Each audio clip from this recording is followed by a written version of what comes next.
पैसे कौन नहीं कमाना चाहता। हर कोई चाहता है कि उसके पास बहुत सारे पैसे हों, और पैसे कमाने के लिए कोई कहीं नौकरी ज्वाइन करता है या फिर कोई और काम ढूंढकर काम करना शुरू करता है। कुछ लोग होते हैं जो अपना खुद का बिजनेस शुरू करते हैं पैसा कमाने के लिए। कुछ और भी खतरों खिलाड़ी होते हैं जो स्टॉक मार्केट यानी शेयर बाजार की दुनिया में आकर पैसा कमाना चाहते हैं। कुछ और भी लोग होते हैं जिनको हम बोलते हैं खतरों के खिलाड़ी मैक्स प्रो। वो लोग होते हैं जो क्रिप्टो करेंसीज की दुनिया में आकर पैसा कमाना चाहते हैं। खैर, ये वीडियो मेरा स्टॉक मार्केट के ऊपर है, इसलिए अभी क्रिप्टो वाले लोगों को मैं किनारे करता हूँ और बात करते हैं स्टॉक मार्केट की। अगर आप भी हैं खतरों के खिलाड़ी और आना चाहते हैं स्टॉक मार्केट की दुनिया में, लेकिन जब भी आप कुछ ऐसा सुनते हैं, Most of the text this morning, if not all of them, 1300 अंक नीचे गिरता हुआ बैंक निफ्टी 22,600 पर और सेंसेक्स में 1900 अंकों की तेज गिरावट, 2000 पॉइंट लुढ़कता हुआ सेंसेक्स। तो आपका एक्सप्रेशन कुछ ऐसा हो जाता है।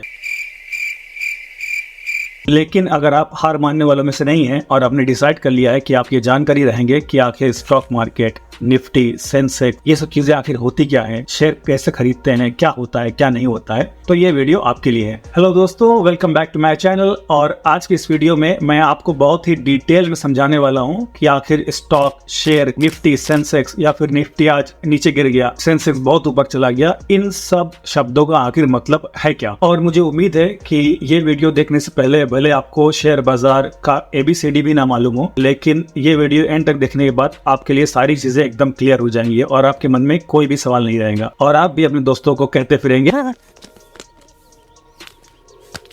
लेकिन फिर भी अगर आपके मन में कोई सवाल या कोई क्वेश्चन रह जाता है, फिर कोई डाउट रह जाता है, तो आप नीचे कमेंट सेक्शन में लिखकर मुझसे पूछ सकते हैं। देखिए, इससे पहले कि हम आगे बढ़े और जाने कि निफ्टी, सेंसेक्स, स्टॉक मार्केट क्या होता है, हम जान लेते हैं कि आखिर शेयर या फिर स्टॉक होते क्या है। वैसे तो इन दोनों शब्दों में बहुत ही बारीक सा फर्क है, लेकिन अक्सर most of the time in शब्दों को इंटरचेंजेबली यानी दोनों को एक ही सेंस में, दोनों के एक ही मतलब के लिए यूज किया जाता है। और मैं भी इस वीडियो में इन दोनों शब्द और इसके साथ साथ एक और वर्ड है इक्विटी, मैं इन तीनों शब्द को एक ही चीज के इस्तेमाल करूंगा। फिर से मैं क्लियर कर देता हूँ, इस वीडियो में स्टॉक, शेयर और इक्विटी तीनों का मतलब एक ही होगा। बहुत ही सिंपल भाषा में अगर समझाऊं तो मान लीजिए आप बाजार से एक चॉकलेट का बॉक्स लेकर आते हैं जो 100 रुपए का है और उसमें 10 चॉकलेट्स हैं। अब चूंकि ये चॉकलेट आपने खरीदी है, ये बॉक्स आपने खरीदा है, आप इस चॉकलेट के 100% हकदार हैं, मतलब इस चॉकलेट का 100% शेयर आपका है। अब अगर आपसे कोई कहे कि आप मुझसे 50 रुपए ले लो और मुझे 5 चॉकलेट्स दे दो, उसका दूसरे वर्ड में मतलब ये हुआ कि वो आपसे आपकी चॉकलेट जो कि आपका पूरा हिस्सा है उसमें से 50% हिस्सा मांग रहा है, मतलब 50% शेयर वो मांग रहा है उस चॉकलेट का।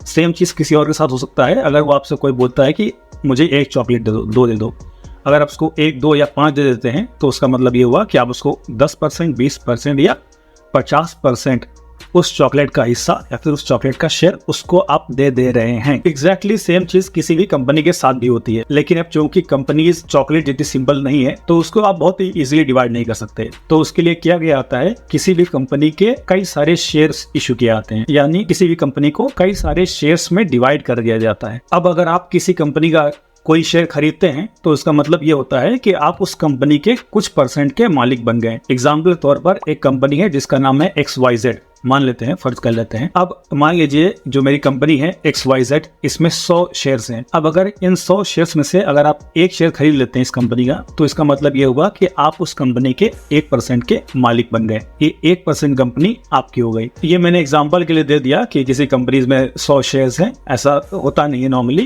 कंपनीज में करोड़ों में शेयर्स होते हैं। एक और एग्जाम्पल से समझते हैं। मान लीजिए मैंने एक कंपनी खोली जिसका नाम है इंडिया इंटरनेशनल और इस कंपनी को 100 शेयर्स में डिवाइड कर दिया जाता है, मतलब इस कंपनी के बदले 100 शेयर्स इशू कर दिए जाते हैं और एक शेयर की कीमत है 10 रुपए। उस हिसाब से इस पूरी कंपनी की वैल्यू कितनी हो गई? 1000 रुपए, जिसको हम बोलते हैं कंपनी का मार्केट कैपिटलाइजेशन। मतलब किसी भी कंपनी की टोटल वैल्यू या फिर किसी भी कंपनी का मार्केट कैपिटलाइजेशन उस कंपनी के नंबर ऑफ शेयर्स, मतलब उस कंपनी में कितने शेयर्स हैं उसको आप मल्टीप्लाई कर सकते हैं उस कंपनी के एक शेयर के प्राइस से। तो आप जान जाइए कि उस कंपनी की टोटल मार्केट कैपिटलाइजेशन क्या है।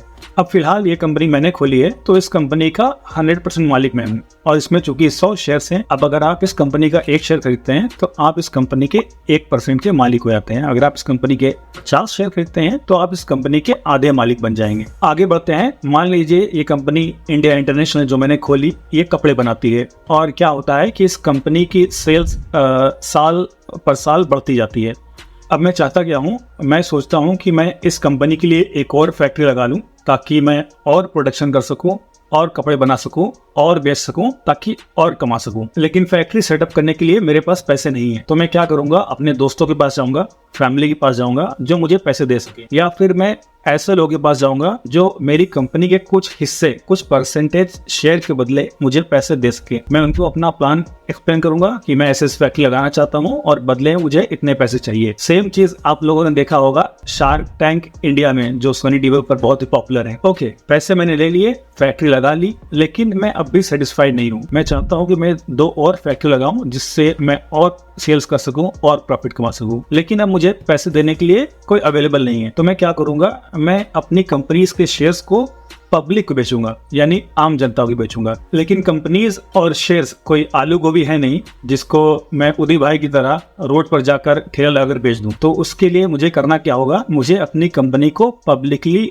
लिस्ट करना होगा, जहां से आप जैसे, हम जैसे आम जनता उस कंपनी के शेयर्स को खरीद सके। और अपनी इस कंपनी को लिस्ट कराने के लिए मैं अप्रोच करूंगा सेबी को। सेबी यानी securities and exchange board of India. और जहां पे मेरी ये कंपनी लिस्ट होगी उसको हम बोलते हैं NSE या BSE। NSE मतलब नेशनल स्टॉक एक्सचेंज, BSE यानी बॉम्बे स्टॉक एक्सचेंज। आपकी इंफॉर्मेशन के लिए बताते चलता हूं कि BSE यानी बॉम्बे स्टॉक एक्सचेंज इंडिया का ही नहीं बल्कि पूरे एशिया का सबसे पुराना और सबसे पहला स्टॉक एक्सचेंज। और इस लिस्टिंग प्रोसीजर को हम बोलते हैं IPO यानी इनिशियल पब्लिक ऑफरिंग। अगर आपसे कोई बोलता है कि किसी कंपनी का IPO आ रहा है, उसका मतलब ये हुआ कि वो कंपनी पब्लिकली लिस्टेड होने जा रही है। NSE यानी नेशनल स्टॉक एक्सचेंज और BSE यानी बॉम्बे स्टॉक एक्सचेंज, इनको हम एक बड़ी दुकान की तरह समझ सकते हैं जहां पर किसी कंपनी के शेयर्स खरीदे या बेचे जाते हैं। और जहां पर किसी कंपनी के शेयर खरीदे और बेचे जाते हैं उस मार्केट को हम जानते हैं शेयर बाजार या शेयर मार्केट के नाम से। काफी समय पहले तक किसी को अगर किसी कंपनी का कोई शेयर खरीदना होता था तो वो शेयर उसको किसी रजिस्टर्ड दलाल या फिर रजिस्टर्ड ब्रोकर के थ्रू खरीदना होता था और उसको वो शेयर एक पेपर में लिख कर मिलते थे। लेकिन चूंकि आजकल जमाना है डिजिटलाइजेशन का और आप आज लगभग हर काम पहले के मुकाबले काफी इजीली कर सकते हैं। सेम चीज स्टॉक मार्केट में भी लागू होता है। अगर आपको आज किसी कंपनी के शेयर खरीदने हैं तो आप घर बैठे अपने फोन से ही बस एक क्लिक में खरीद सकते हैं। ओके, अभी तक आप समझ गए होंगे कि शेयर, स्टॉक या फिर इक्विटी होता क्या है, शेयर मार्केट कैसे काम करता है और आप कैसे घर बैठे किसी भी कंपनी के शेयर खरीद सकते हैं। अब आते हैं अपने सेकंड टॉपिक पर, जो है सेंसेक्स और निफ्टी। अब जानते हैं सेंसेक्स और निफ्टी होते क्या हैं। कुछ देर पहले बताए गए NSE और BSE में करीब 5000 से ज्यादा कंपनीज लिस्टेड हैं और जिस दिन शेयर मार्केट में कंपनीज के शेयर्स की खरीदारी ज्यादा होती है हम बोलते हैं कि शेयर मार्केट ऊपर जा रहा है। जिस दिन शेयर मार्केट में खरीदारी होने के बजाय बिकवाली ज्यादा होती है, यानी लोग कंपनीज के शेयर खरीदने से ज्यादा बेचते ज्यादा हैं, उस दिन हम बोलते हैं कि शेयर मार्केट नीचे जा रहा है, यानी शेयर मार्केट गिर रहा है। और जब कुछ दिन कंटिन्यूअसली शेयर्स में खरीदारी होने की बजाय लगातार अनएक्सपेक्टेड और अनकंट्रोल्ड तरीके से सिर्फ बिकवाली होती आती है, उस दिन हम बोलते हैं कि मार्केट क्रैश हो गया। लेकिन यहाँ प्रॉब्लम ये आती है कि कोई आम इंसान स्टॉक मार्केट में मौजूद 5000 से ज्यादा कंपनीज को 1 बाय 1 कैसे ट्रैक करे और फिर बता पाए कि शेयर मार्केट ऊपर जा रहा है या फिर शेयर मार्केट नीचे जा रहा है या फिर स्टॉक मार्केट का आज सेंटिमेंट कैसा है। इसी प्रॉब्लम का एक मोटा सोल्यूशन है निफ्टी 50 या सेंसेक्स। निफ्टी 50 NSE यानी नेशनल स्टॉक एक्सचेंज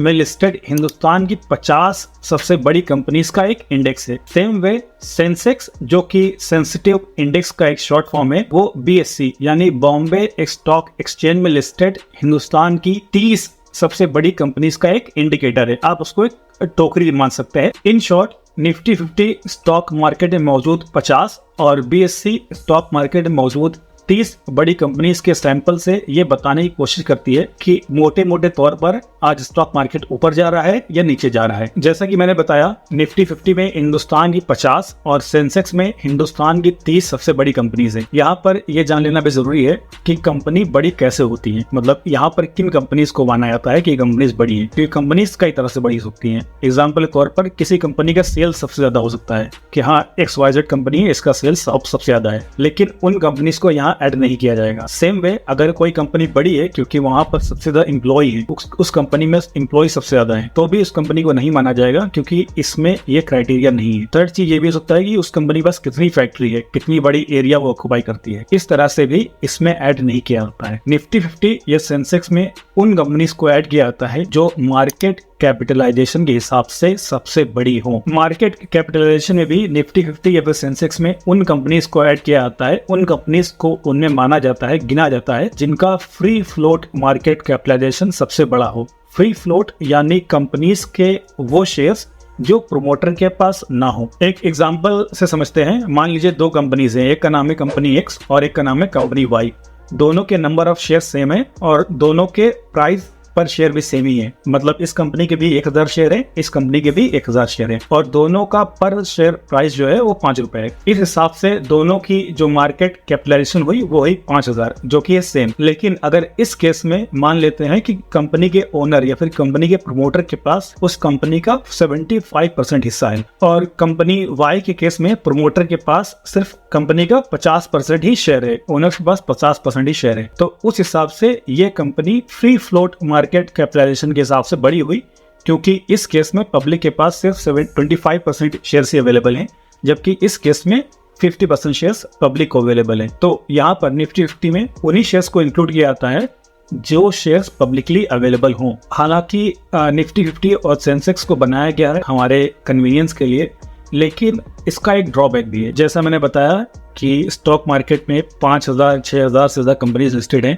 आप 5000 6000 कंपनीज को बस 50 और 30 कंपनीज के मूड को या फिर 30 कंपनीज के इंडेक्स को देखकर जज नहीं कर सकते और बस इसी के बेस पर एक डिसीजन बना लेना और बस इन्हीं को देखकर अगर आज मार्केट ऊपर जा रहा है तो कोई भी शेयर खरीद लिया या फिर मार्केट नीचे जा रहा है तो कोई भी शेयर बेच दिया या फिर खरीद लिया, ये एक वाइस डिसीजन नहीं होगा आपके लिए। क्योंकि हो सकता है आज हमें बताया जा रहा हो या फिर हमें दिख रहा हो कि निफ्टी 50 ऊपर जा रहा है या फिर सेंसेक्स ऊपर जा रहा है, लेकिन जो कंपनी हमने खरीद रखी है उस कंपनी के शेयर्स लगातार गिरते जा रहे हैं। क्योंकि होता क्या है, कई बार जब निफ्टी बहुत तेजी से ऊपर जा रहा होता है तो कई सारी छोटी कंपनीज जो कि शायद रियल लाइफ में बहुत अच्छा भी नहीं कर रही होती है वो भी ऊपर चली जाती है। और कई बार क्या होता है कि निफ्टी 50 जब बहुत बुरी तरह से गिर जाता है तो बहुत सारी कंपनीज जो थोड़ा छोटी होती हैं वो भी गिर जाती हैं, भले वो रियल लाइफ में बहुत अच्छा कर रही होती हैं। ये हालांकि टेम्परेरी होता है। और किसी भी शेयर का स्टॉक गिरता कैसे है, ऊपर कैसे जाता है, ये simple basic economics, demand and supply की इकोनॉमिक्स है। जिस शेयर की या फिर जिस कंपनी के शेयर की डिमांड ज्यादा होगी उस कंपनीज के शेयर की वैल्यू बढ़ती जाएगी और जिस कंपनीज के शेयर्स की डिमांड कम होगी उसको खरीदार कम मिलेंगे, उस कंपनी के शेयर की डिमांड गिरती जाएगी और उसका प्राइस भी गिरता जाएगा। जाते जाते आपके साथ एक और इंटरेस्टिंग इन्फॉर्मेशन शेयर करता हूं। आज के टाइम में पूरी दुनिया में सबसे ज्यादा महंगा शेयर जिस कंपनी का है वो है यूएस की एक कंपनी जिसका नाम है Berkshire Hathaway. Mister Warren Buffett इसके मेजर शेयर होल्डर हैं, इसके आप ओनर कह सकते हैं। और इस कंपनी के एक शेयर की कीमत है करीब 5 लाख US डॉलर, इंडियन रुपए में करीब 4 करोड़ इंडियन रुपए से महंगा एक शेयर। देखिए, शेयर कई तरह से महंगे हो सकते हैं, मैं जो भी बात कर रहा हूँ वो बस प्राइस पर शेयर के हिसाब से बात कर रहा हूँ। अब आपको नीचे कमेंट बताना है कि हिंदुस्तान का सबसे महंगा शेयर किस कंपनी का है। USA, United states of America यानी अमेरिका। अमेरिका में 50% से ज्यादा लोग शेयर मार्केट इक्विटी शेयर बाजार में इन्वेस्ट करते हैं, वहीं इंडिया में इसका परसेंटेज 5% से कम है। यानी हिंदुस्तान में 100 लोगों में से 5 से कम लोग शेयर मार्केट में इन्वेस्ट करते हैं। अब उसके पीछे कई सारे रीजंस हैं, मैं एक दो लिस्ट भी कर सकता हूं। जैसा कि एक आप मान सकते हैं कि ट्रस्ट इशू, इंडिया में कई सारे स्कैम्स हुए, जैसे कि रिसेंटली जो स्कैम हुआ था 1992 में जिसको हम बोलते हैं हर्षद मेहता स्कैम, नेटफ्लिक्स पर उसके ऊपर एक डॉक्यूमेंट्री, एक मूवी भी है। सेकंड आप मान सकते हैं स्टॉक से रिलेटेड इन्फॉर्मेशन या अवेयरनेस, लोगों में थोड़ा अवेयरनेस भी कम है। बहुत से लोगों को नहीं मालूम है कि स्टॉक मार्केट होता ही क्या है। कुछ लोगों को मालूम है कि स्टॉक मार्केट होता क्या है, तो उनको ये नहीं मालूम है कि स्टॉक हम परचेस कैसे कर सकते हैं, कैसे खरीद सकते हैं, कैसे बेच सकते हैं। इसके ऊपर मेरा नेक्स्ट वीडियो रहेगा कि अगर आप स्टॉक मार्केट में नए हैं तो आप पहली बार स्टॉक कैसे खरीदें। तीसरा रीजन आप मान सकते हैं कि इंडिया में लोगों को उतना रिस्क एपेटाइट नहीं है, यानी लोग स्टॉक मार्केट को बहुत रिस्की मानते हैं, हो चुकी है लेकिन उतना भी नहीं है जितना बहुत से लोग मानते हैं। वो मानते इसलिए है क्योंकि ये रीजन रिलेटेड है सेकंड वाले रीजन से, जो कि है लैक ऑफ नॉलेज या फिर लैक ऑफ अवेयरनेस। एक और रीजन आप मान सकते हैं इंडिया में पर कैपिटा इनकम, जो कि यूएस या फिर बाकी डेवलप्ड कंट्रीज के मुकाबले थोड़ी कम है, और जैसे जैसे इंडिया में पर कैपिटा लोगी बढ़ती जाएगी और भी लोग इंडिया में इन्वेस्ट करना शुरू करेंगे। रीजंस कई सारे हो सकते हैं और भी कई सारे रीजंस हो सकते हैं जिसकी वजह से इंडिया की ज्यादातर लोग स्टॉक मार्केट में नहीं आते हैं। अब आपको करना क्या है, आपको बताना है नीचे कमेंट बॉक्स में कि और क्या रीजन है जिसकी वजह से इंडियन लोग स्टॉक मार्केट में उतना तेजी से नहीं आ रहे हैं। होपफुली ये वीडियो आपके लिए हेल्पफुल रहा होगा, आप इससे बहुत कुछ सीखे होंगे और आपको इससे कुछ जानकारी मिली होगी। मिलते हैं नेक्स्ट वीडियो में।